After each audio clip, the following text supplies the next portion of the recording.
और कबूतर, चींटी और कबूतर। तो चलो स्टार्ट करते हैं। बच्चों, एक बार की बात है, एक जंगल था, उसमें एक नदी बहती थी। नदी आप जानते हैं? समुद्र नहीं, नदी जिसमें बहुत सारा पानी होता है। समुद्र में तो बहुत सारा पानी होता है, बहुत ज्यादा। ठीक है, तो नदी बहती थी। उस नदी के किनारे एक पीपल का पेड़ था। उस नदी के किनारे और उस पेड़ पर एक कबूतर रहता था। कौन रहता था? कबूतर रहता था।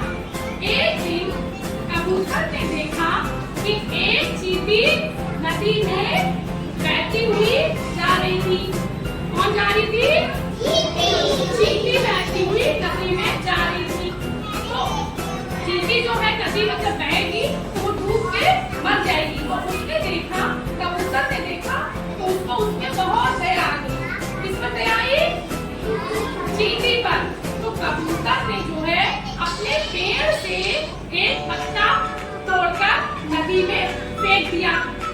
ओके, तो वो पत्ता जो है बहते बहते चींटी के पास गया और चींटी उसके ऊपर बैठ गई। चींटी उसके ऊपर बैठ गई और किनारे आ गई। चींटी ने कबूतर से कहा कि अरे भाई, धन्यवाद, तुमने मेरी जान बचाई।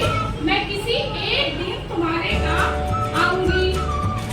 अब तो दोनों में खूब दोस्ती हो गई, क्योंकि भाई कबूतर ने चींटी की जान बचाई थी ना, तो वो दोनों बहुत अच्छे दोस्त हो गए। दोनों एक दूसरे को खाने पीने की चीजें देते और आराम से रहते थे। एक दिन की बात है, कबूतर पेड़ की डाल पर बैठा था, गुटुरु कर रहा था। चींटी पेड़ के नीचे घूम रही थी। तभी वहां पर एक शिकारी आ गया। कौन आ गया? शिकारी आ गया, जिसके हाथ में धनुष बाण था। और उसने कबूतर को देखा और उसने सोचा कि क्यों ना मैं इसे मार दूं, है ना। शिकारी जो है क्या करते हैं, वे शिकार करते हैं ना। तो उसने कबूतर को देखा और सोचा क्यों ना मैं इसे मार दूं। कबूतर को निशाना बनाकर उसने अपने धनुष पर बाण चलाया और उसको देखा। उसने शिकारी के पैर पर इतनी तेज से काटा। चींटी ने जब उसको ये देखा तो उसने शिकारी के पैर में इतनी तेज से काट दिया। तो उसने जब काट दिया तो शिकारी को दर्द हुआ और उसने धनुष बाण नीचे फेंक दिया और वह बैठ गया नीचे। इस तरीके से उसका निशाना जो है वो छूट गया।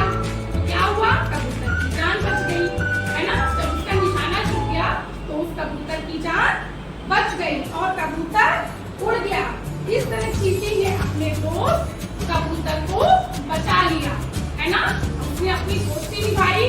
कैसे? जैसे कबूतर ने चींटी की जान बचाई तो चींटी ने भी कबूतर की जान बचाई। तो हमें इस कहानी से क्या शिक्षा मिलती है कि हमें दूसरों की हमेशा सहायता करनी चाहिए। और जब कोई हमारा दोस्त मुसीबत में हो तो उसकी सहायता हमें करनी चाहिए। आपको स्टोरी अच्छी लगी है?